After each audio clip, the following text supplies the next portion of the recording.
오늘 말씀은 요한복음 6장 51절부터 58절까지입니다.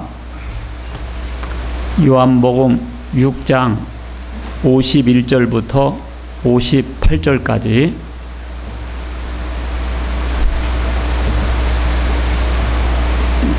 다 같이 읽겠습니다. 나는 하늘에서 내려온 살아있는 떡이니 사람이 이 떡을 먹으면 영생하리라. 내가 줄 떡은 곧 세상의 생명을 위한 내 살이니라 하시니라. 그러므로 유대인들이 서로 다투어 이르되 이 사람이 어찌 능히 자기 살을 우리에게 주어 먹게 하겠느냐. 예수께서 이르시되 내가 진실로 진실로 너에게 이르노니 인자의 살을 먹지 아니하고 인자의 피를 마시지 아니하면 너희 속에 생명이 없느니라. 내 살을 먹고 내 피를 마시는 자는 영생을 가졌고 마지막 날에 내가 그를 다시 살리리니 내 살은 참된 양식이요 내 피는 참된 음료로다. 내 살을 먹고 내 피를 마시는 자는 내 안에 거하고 나도 그의 안에 거하나니 살아계신 아버지께서 나를 보내심에 내가 아버지로 말미암아 사는 것 같이 나를 먹는 그 사람도 나로 말미암아 살리라. 이것은 하늘에서 내려온 떡이니 조상들이 먹고도 죽은 그것과 같지 아니하여 이 떡을 먹는 자는 영원히 살리라. 아멘. 오늘 주제의 말씀은 예수의 살과 피를 먹고 마시라가 되겠습니다. 예수님께서 내 살은 참된 양식이요 내 피는 참된 음료라고 말씀하셨습니다. 그러시면서 내 살을 먹고 내 피를 마시면 영생하리라 그랬어요. 아니 이게 무슨 섬뜩한 말입니까? 내 살을 먹고 내 피를 마시라니요? 이것을 문자대로 믿는다면 인육을 먹으라고 하신 말씀이겠죠. 그런데 절대로 그런 뜻은 아닙니다. 로마 박해 시대 때 이제 성만찬 하잖아요. 카타콤 동굴 같은 데서. 그러면 이제 바깥에서 이렇게 엿보고 있는단 말이에요. 근데 이제 떡을 떼면서 이 떡은 내 살이요 하고 잔을 마시면서 이 잔은 내 피요 이렇게 하잖아요. 성만찬을 하면서. 그러니까 바깥에서 보면 아, 요놈들이 사람 잡아먹는구나. 아, 이래가지고 로마 박해의 그 원인도 됩니다. 여러분들은 어떤 음료와 음식을 좋아합니까? 특히 그 음료 가운데 보면 요즘 덥다 보니까 많은 음료가 생각나는데 환타, 사이다, 콜라, 밀키스, 암바사 그 별 희한한 음료들이 마트 냉장고에 가득 차 있어요. 그죠? 그런데 이런 것들은 다 썩을 양식들입니다. 그리고 그 그리스 로마 신화에 보면 신들의 음료가 있어요. 신들의 음료. 그것이 뭐냐면 넥타야, 넥타. 신들이 그거 마시면 늙지 않는다는 술이에요. 그래가지고 롯데인지 뭐 혜텐지 넥타가 나온 겁니다. 그리고 그 신들이 먹는 음식이 암브로시아란 건데 암브로시아를 먹으면서 넥타를 마셨어요. 우리가 빵을 먹으면서 커피를 마시듯이 그 암브로시아가 이제 암바사로 이렇게 우리 시중에 나오는 거죠. 예. 그러나 그런 것들은 다 미신이고 그냥 신화일 뿐입니다.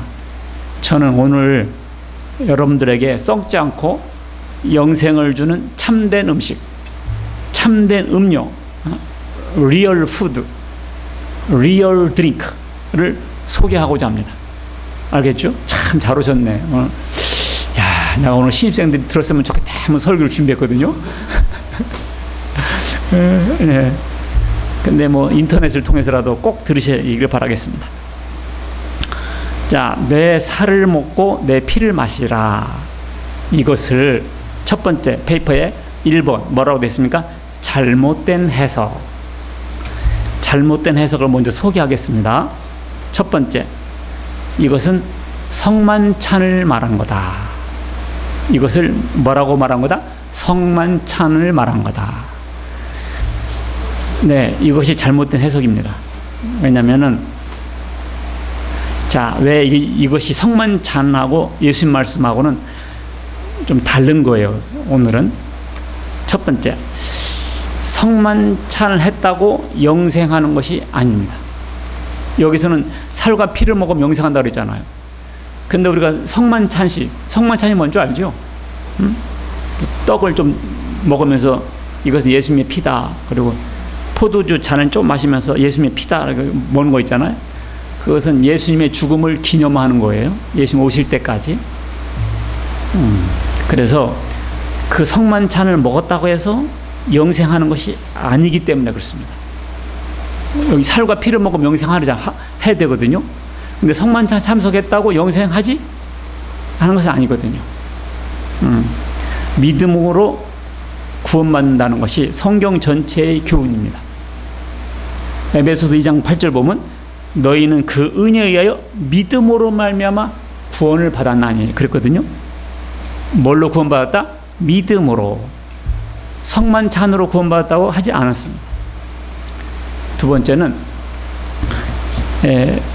예수님과 십자가에 같이 지은 강도들 중에 낙원 허락받은 사람이 있죠. 그 낙원 허락받은 강도가 성만찬을 했어요, 안 했어요? 안 했잖아요. 그런데도 영생 얻었습니다.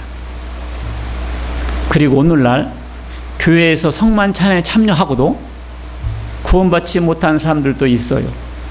그래서 이 본문은 성만찬을 해야 구원받는다는 말은 아닙니다. 로마 카톨릭은 이 말씀을 근거로 해서 화채설을 주장해요. 화채설이 뭐냐면 이 살은 이 떡은 내 살이요 그랬잖아요. 이 잔은 내 피요. 그러니까 신부가 기도할 때 실제로 떡이 예수님 살로 바뀐다. 실제로 이 포도주가 예수님 피로 바뀐다. 이렇게 생각해요. 그걸 화채, 몸이 된다라는 뜻이거든요. 근데 여러분, 그 떡이 예수님 몸으로 바뀌었겠어요? 그건 미신입니다. 아무리 큰 단체가 주장해도요, 틀린 건 틀린 거예요. 중세시대 때 이런 일이 있었어요.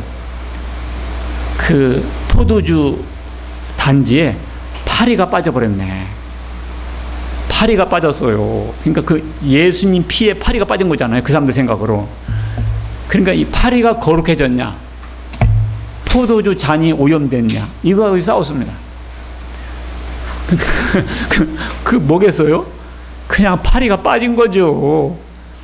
근데 그 사람들은 예수님 피라고 생각하거든요, 그거를. 그런 일이 있었습니다.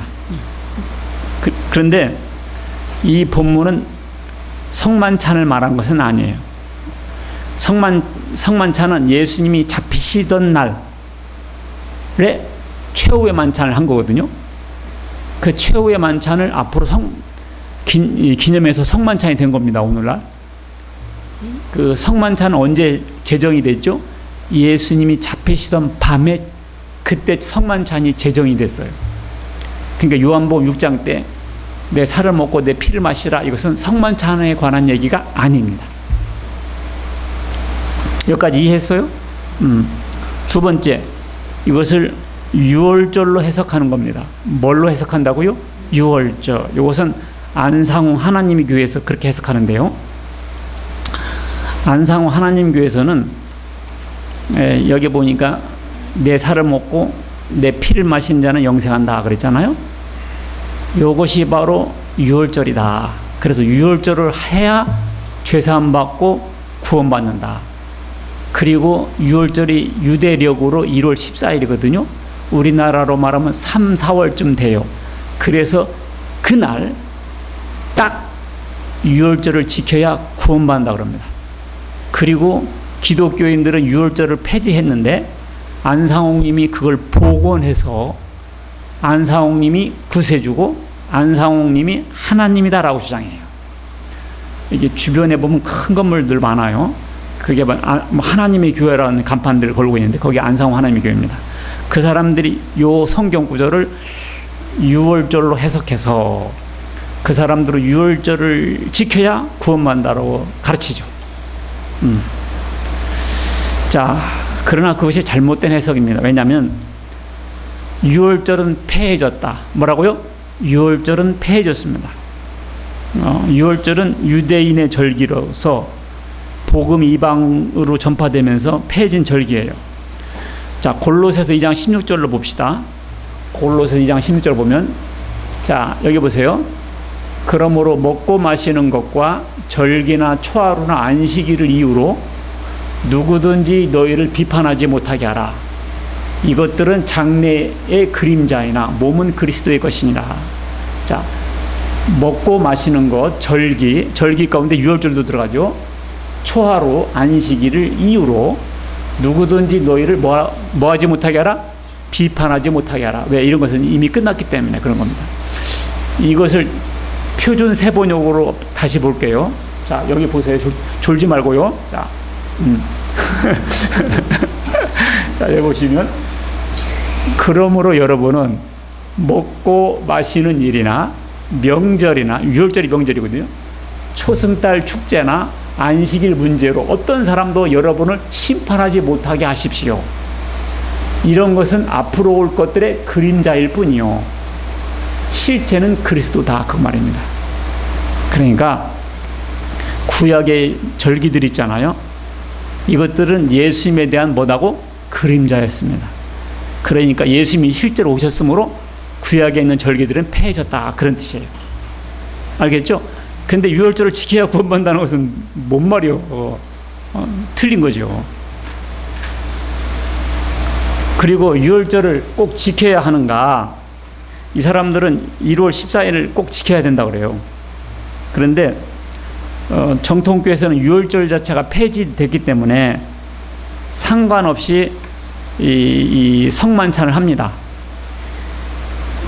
안상홍 하나님의 교회에서는 유월절이 성만찬이고 성만찬이 유월절이에요. 그런데 일반 교회에서는 유월절이 폐지됐습니다.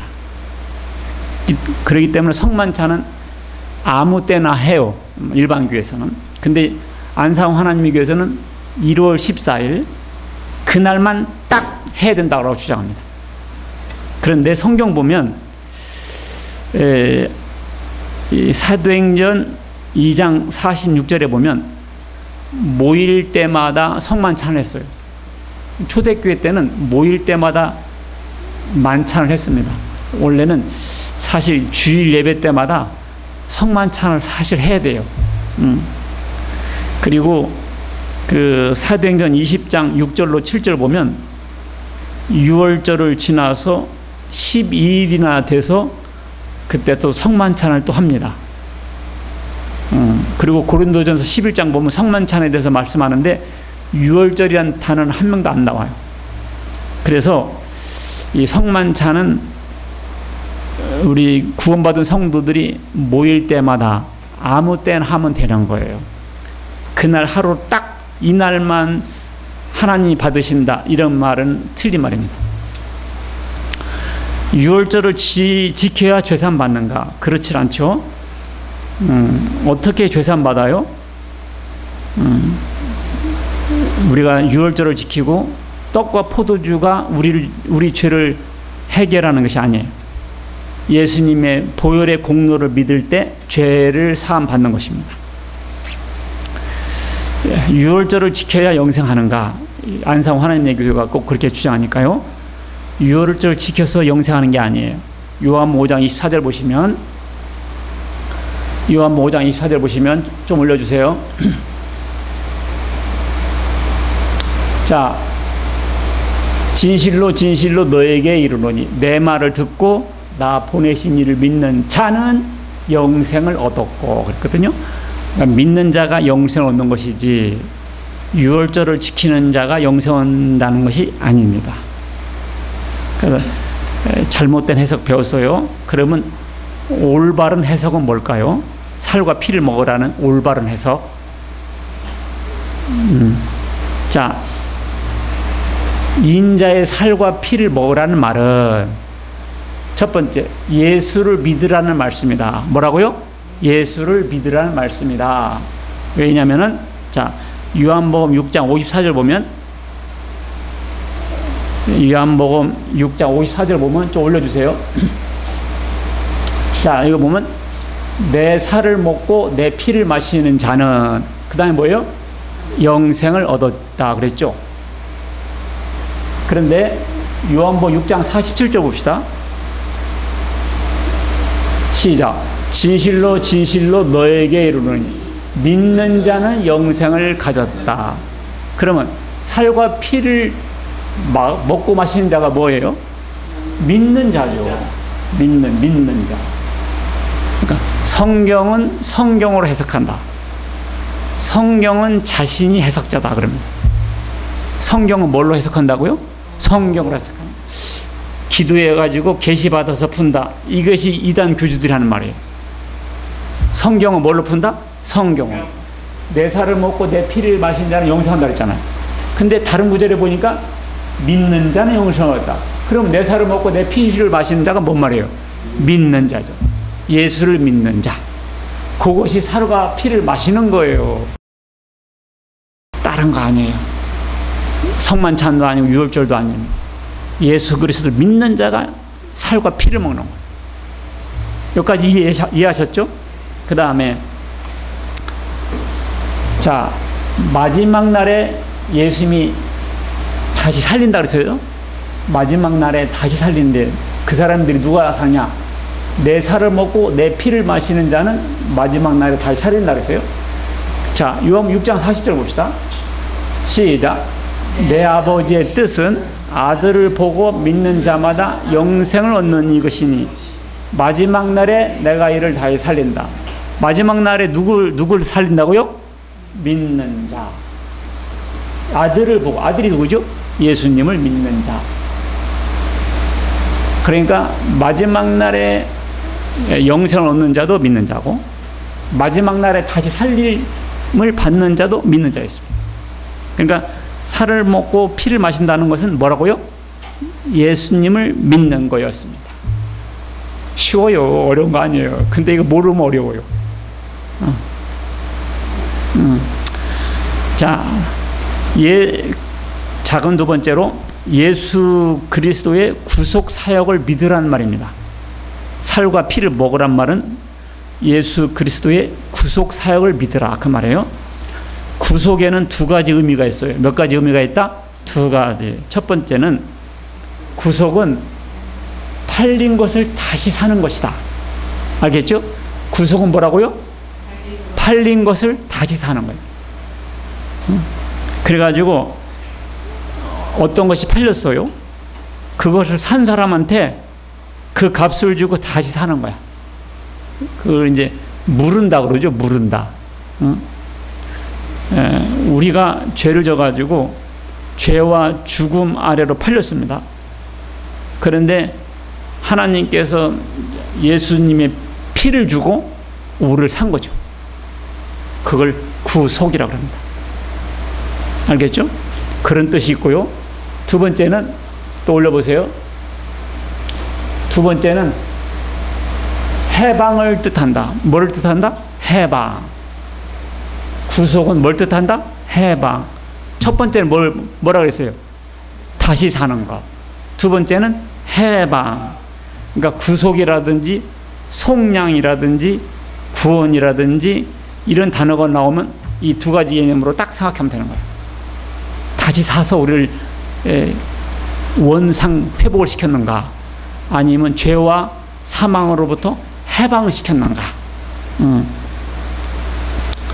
그래서 계시록 1장 5절로 보면 우리를 사랑하사 그의 피로 우리 죄에서 우리를 어떻게 해방하시고, 그래서 아들의 자리로 우리를 이끌으셨고요. 그러니까 더 이상 종들이 아닙니다. 그래서 예수님은 이와 같이 우리를 해방시키기 위해서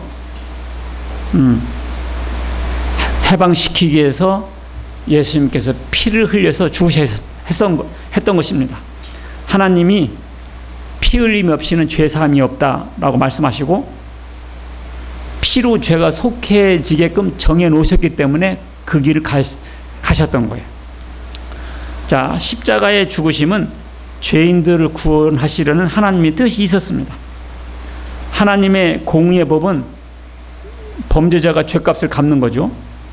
그러나 이 범죄자인 인간은 자기의 죄나 다른 사람의 죄를 해결할 수가 없어요. 그랬죠? 그래서 어떻게 했어요?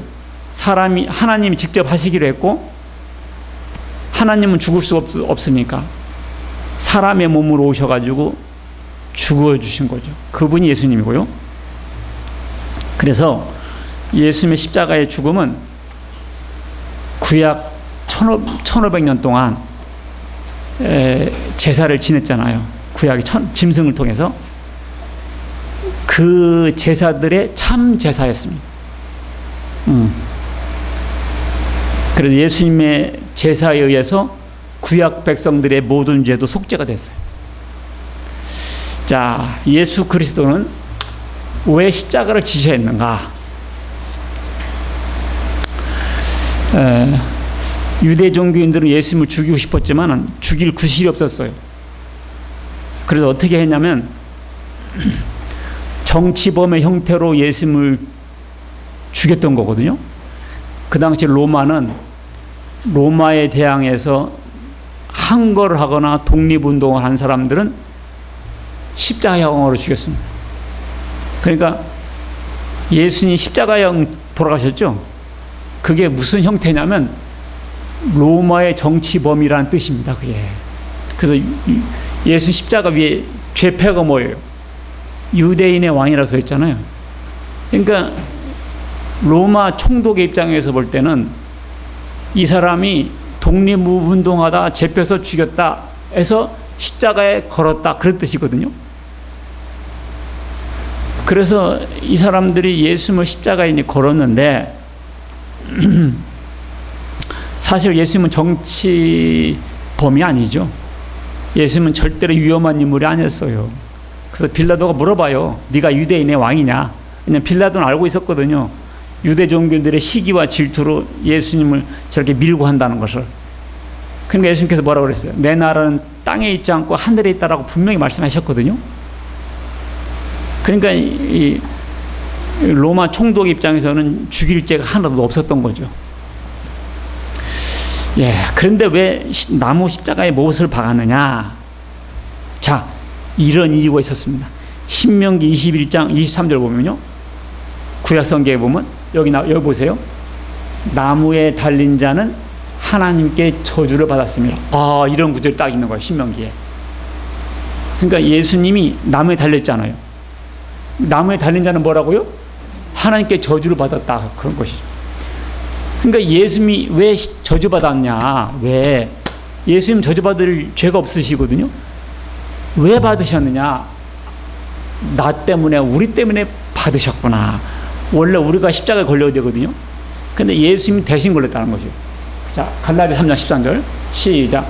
그리스도께서 우리를 위하여 저주를 받은 바 되사 율법의 저주에서 우리를 속량하셨으니 기록된 바 나무에 달린 자마다 저주 아래 있는 자라 하였으면 그리스도께서 우리를 위하여 저주를 받은 바 되사 율법의 저주에서 우리를 속량하셨으니.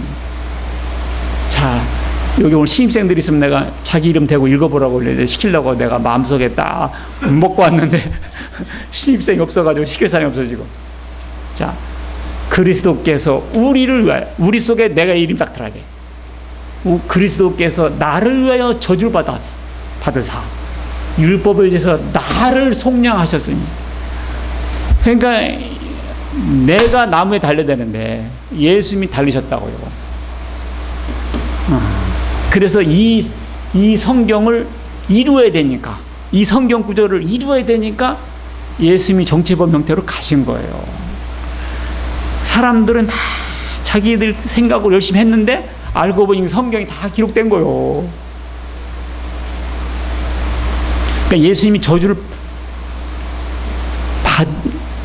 받으셨어야 했어요. 왜냐하면 그래야 우리가 살거든요. 베드로도 언급했습니다. 베드로전서 2장 24절에 보면 친히 나무에 달려 그 몸으로 우리의 죄를 담당하셨으니 이는 우리로 죄에 대하여 죽고 의에 대하여 살게 하려니라. 자, 시편 34편 20절 보면요,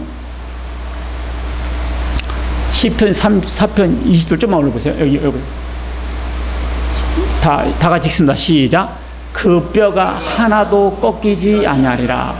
아니, 뼈가 하나도 안 꺾인다. 이게 뭔 말입니까? 이게 뭔 말이냐고요. 이게 뭐 뼈적골 집도 아니고. 저도 그저께 오리고기 샀는데 뼈를 드릴까요? 그러더라고요.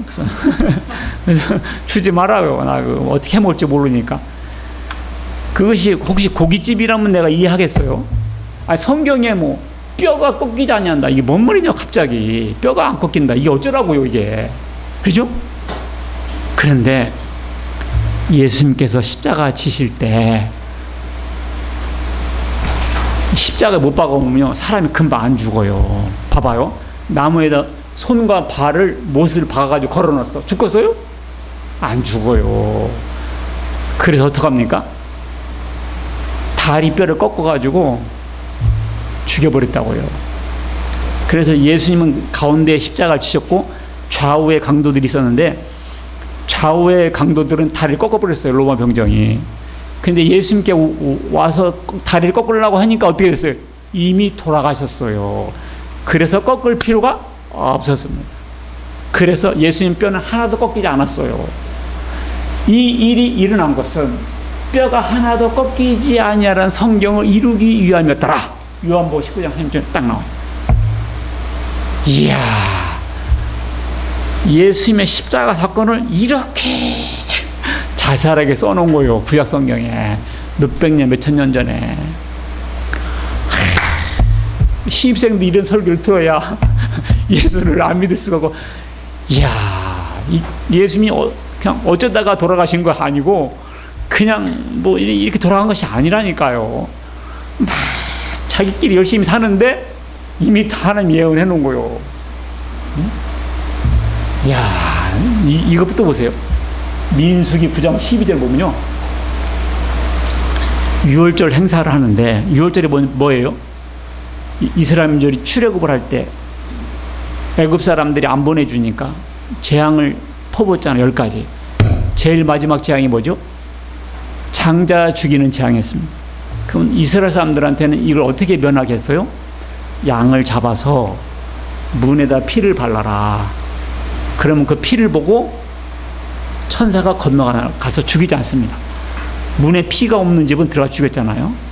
그래서 애굽 나라 사람들이 내보냈습니다. 그래서 그날이 해방절이에요. 그래서 그날을 매년 기념하는 겁니다. 그것이 유월절이란 말이에요.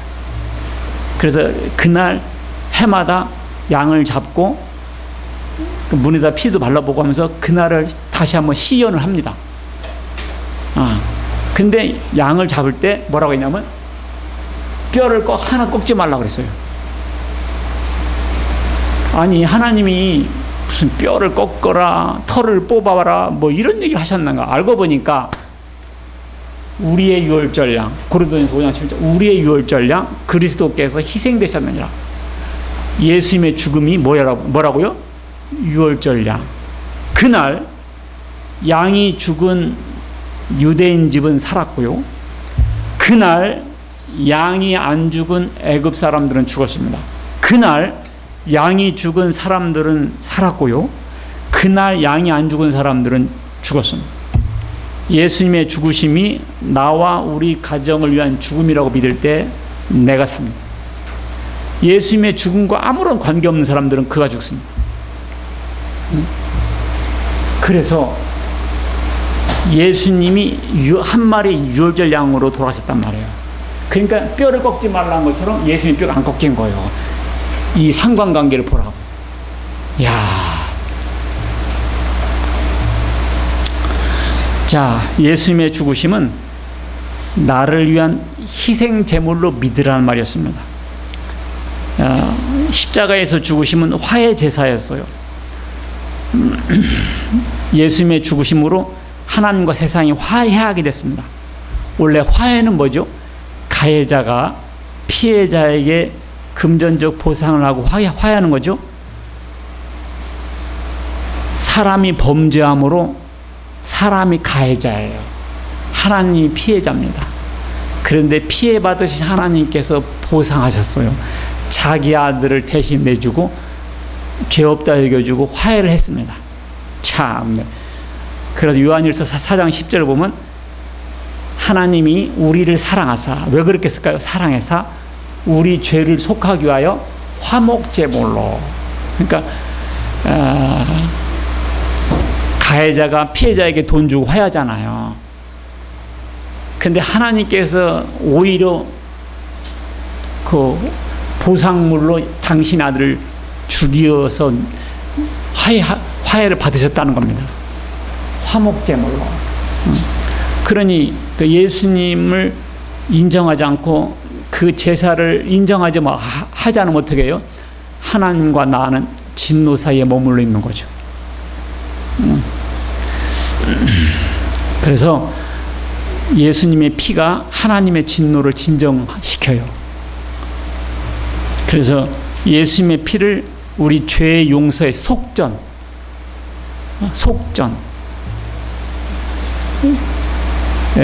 그 전이 돈이잖아요. 속전을 받으시고 화해를 하셨습니다. 디모데전서 2장 6절에 보면 그가 모든 사람을 위하여 자기를 대속물로 주셨다. 그래서 죄인들이 하나님과 화해하게 됐습니다. 예수님의 죽으심은 속죄 제사였습니다. 속죄 제사. 구약시대 때 사람이 죄를 지면 속죄제를 드려서 용서받았잖아요. 하나님께서 아브라함에게 뭐라고 그래요? 네 아들 이삭을 바치라 그랬죠. 그것은 뭐예요? 이삭은 예수님을 예표하고 있습니다. 그래서 하나님께서 예수님을 구속 제물이 되게 하셔가지고 그 이삭이 순종했잖아요. 예수님도 순종하셔가지고 인류를 구원하실 것이란 것을 이삭 제물을 통해서 예표한 거예요. 아브라함아 네 아들을 바쳐라 그랬잖아요. 그걸 통해서 하나님께서 예수님을 통해서 인류를 구원하실 것을 보여준 거죠. 그리고 이 유대 종교인들은 매년 유월절을 지켰죠. 양을 잡았잖아요. 하셨어요? 유월절 음식을 먹기 위해서 최후만찬 했잖아요. 그러니까 예수님 유월절을 지키는 행사가 최후만찬이 됐고요. 그날 돌아가셨어요. 그러니까 양을 잡는 때 예수님도 죽으셨어요. 양을 잡는 때 예수님 죽었습니다. 제 말 이해하고 있어요 지금? 네. 자, 예수님께서 살과 피를 먹으라고 하신 이유가 있어요. 큰 3번. 자, 믿음과 삶이 하나가 되어야 되기 때문에 그렇습니다. 우리가 먹는 음식이 우리 몸과 동화를 해요. 그래서 우리의 믿음과 우리의 삶이 동화되어야 한다는 뜻입니다. 사람의 육체는 자기가 먹는 것이다 그래요. 자, 여기 영어에 보겠어요. You are what you eat. 또는 man is what he eats입니다. 이게 무슨 말이에요? 너는 네가 먹는 것이다. 자, 제가 언젠가 설교했죠. 자, 우리가 지금 밥을 먹어요. 조금 있으면 뭐가 돼요? 내가 됩니다. 난 오늘 돼지 김치찌개를 먹었거든요. 돼지를 지금 돼지인데요. 잠시 후에는 내 입을 거쳐서 내 뱃속에 들어가고 내 몸으로 흩어집니다. 돼지가 나가 되는 거예요. 그러니까 여러분들 잘 먹어야 돼요. 두부를 먹잖아요. 두부. 그럼 두부 살이 되는 거예요. 맨날 우유만 먹어보세요. 우유살이 되지. 그러니까 아기 때부터 맨날 우유만 먹으면요, 애가 소 되는 것은 아니지만 소 같은 사람 되는 거예요. 소가 힘 세잖아요. 뼈도 굵고. 근데 머리는 많이 필요 없어요. 소는 이리야 워 뭐 이런 것만 알아들으면 돼요. 소 젖 먹고 큰 애들은 머리가 싹 좋지 않아요. 근데 사람은 젖을 먹잖아요. 젖 먹으면 이 젖을 계속 먹으면 사람이 된단 말이에요. 근데 사람은 머리가 많이 필요해요. 엄마 젖을 많이 먹은 애들은 머리가 좋아요. 자, 꼭 그런 것은 아니지만 하여간 자기가 먹는 것이 자기다. 사람이 60만 있다고 하면 그 말은 맞아요. 근데 사람은요, 60만 있는 게 아니에요. 사람의 영혼이라는 게 있습니다. 그러니까 이 이론 가지고 공산주의가 생겼거든요. 그러니까 사람의 이해가 천박해요. 그러니까 사람을 쉽게 죽여요. 우리 기독교는 사람은 하나님의 형상이라고 그러고 하나님의 영혼이 있다고 생각하잖아요. 그러니까 인간 이해가 깊단 말이에요. 그러니까 사람을 귀하게 보는 겁니다. 그러니까 사람을 귀하게 보는 사회일수록 선진국이에요.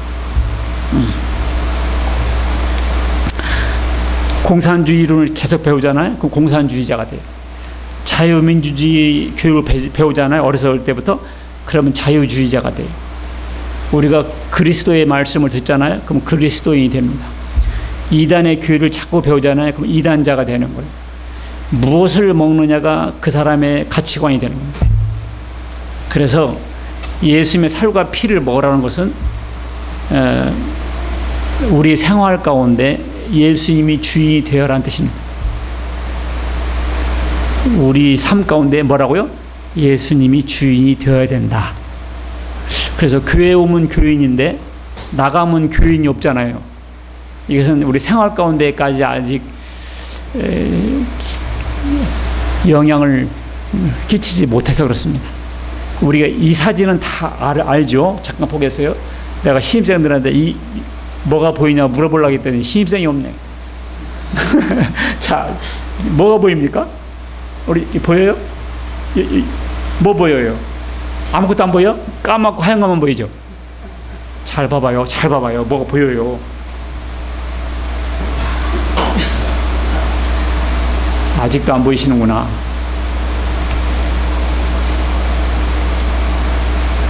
아직 안 보이죠? 설교 끝나고도 계속 보세요. 네. 어떤 사람이 눈밭에서 예수님 좀 보고 싶어요 그랬더니 사진 찍고 싶은 마음이 들더랍니다. 그래서 찍었대요, 눈밭을. 나중에 보니까 예수님 얼굴이 딱 나타난 거야. 그러면서 그리스도는 이 집의 주인이시오.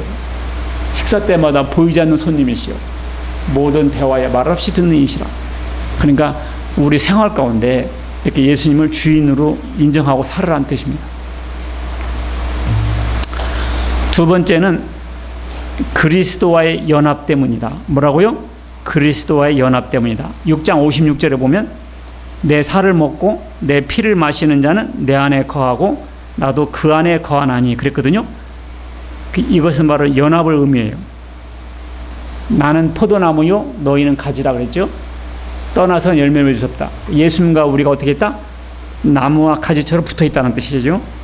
그 다음에 에베소서 4장 15절 보면 그는 머리니 곧 그리스도. 예수님은 뭐라고요?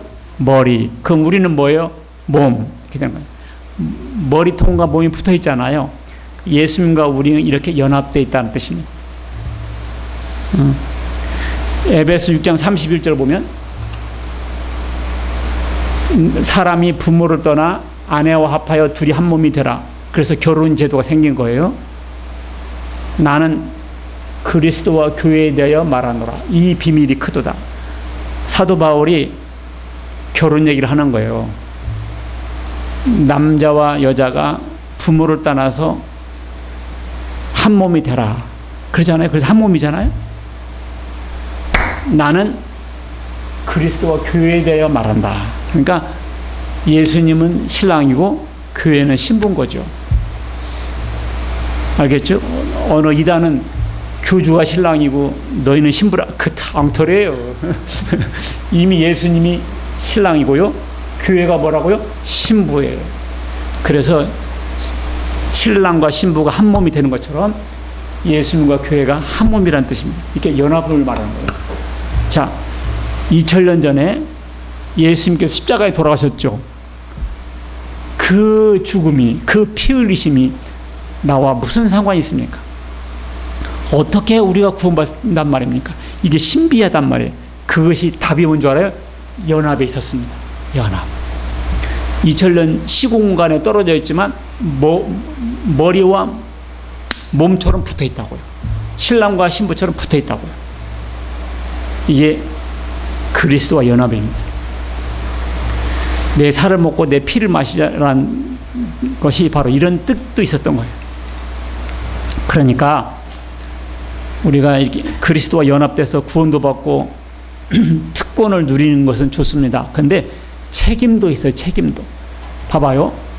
우리가 손발이 도둑질하면요, 머리가 도둑질을 시킨 것으로 돼 있어요. 그리고 손발이 실수하면 뭐라 그래요? 아이고 두야, 아이고. 이렇게 자기 머리통을 때립니다. 아이고 등신아. 우리가 잘못하잖아요. 그럼 예수님 욕먹어요. 예수님 머리잖아요. 니들 예수쟁이들이 꼭 예수를 붙여요. 사람들이. 교회 헌금 하나도 안 해요. 그런데도 꼭 예수 욕해요.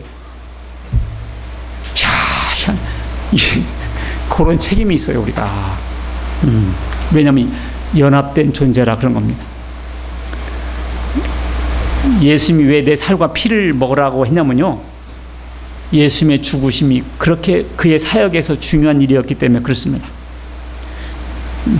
예수님의 죽으심으로 우리의 죄는 해소되고 예수님과 우리의 불효화음은 사라지고 하나님의 공은에 만족됐습니다. 근데 그게 그냥 된 게 아니에요. 예수의 살과 피를 제공함으로 된 거예요. 예수님의 죽음은 우리에게 가장 큰 축복이고 사랑이었습니다. 근데 이것을 우리가 안 먹으면, 살과 고기는 입으로 먹지만요, 영의 음식은 귀로 들음으로 먹어요. 그럼 이걸 안 듣고 안 받아들이면 어떻게 되겠어요?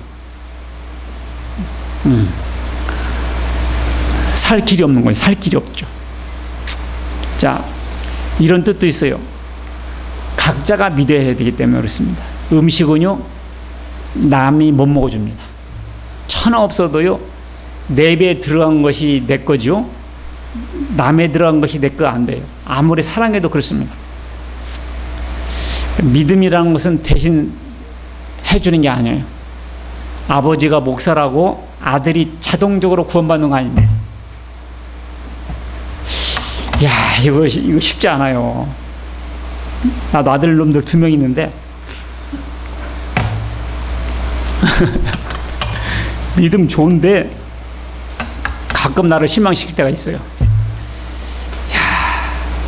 가만히 보니까 나도 그랬더라고. 나도 우리 어머니 아버지한테 나도 그랬으니 어쩔 수 없어요. 예, 아버지가 뜨거운 믿음이 있다고 해서 아들에게 자동적으로 이식되는 게 아니에요. 이야, 내 음식은 내 입으로 꼭 들어가야 돼. 내 입으로 들어가는 것만 내 거요. 그러니까 마누라가 신앙 좋다고 치마 자락에도 붙잡고 같이 하늘나라 간다, 이거 없어요. 그거 아닙니다. 살을 먹고 피를 먹으라 했거든요. 대신 먹어준 거 아닙니다. 남자들이 그런 말을 많이 해요. 우리 마누라가 믿음 좋은 게 나 치마 자락 붙잡고 같이 갈란다고. 천만의 말씀입니다. 오늘 말씀 듣고 정신 똑바로 차려야 돼요. 야, 이거 오늘 이 말씀은 누가 꼭 들어야 되는데, 아이고, 아니에요. 당신 먼저 들으세요. 당신 먼저. 오늘 말씀은 살과 피를 먹으라고. 내 입으로 들어가야 내 거다. 내 입으로 들어가야 내 거다. 자동적으로 믿는 거 아니다. 알겠죠? 이 말씀은 누가 들었어야 하는데 하면서 들으면 안 돼요. 내가 들을 것은 없다고 하면 안 돼요. 알겠죠? 누가 들었으면 꼭 좋겠다 또 해야 되지만 나 먼저 들어야 되겠다. 살과 피를 먹어라. 결론적으로 구약 시대의 짐승을 통한 제사는 예수님을 통해서 인류를 용서하시겠다는 하나님의 표현이었습니다. 그렇죠? 짐승의 피를 뿌리고 용서받았잖아요. 그것은 예수 피로 용서받는다는 것을 미리 연습해 준 거죠.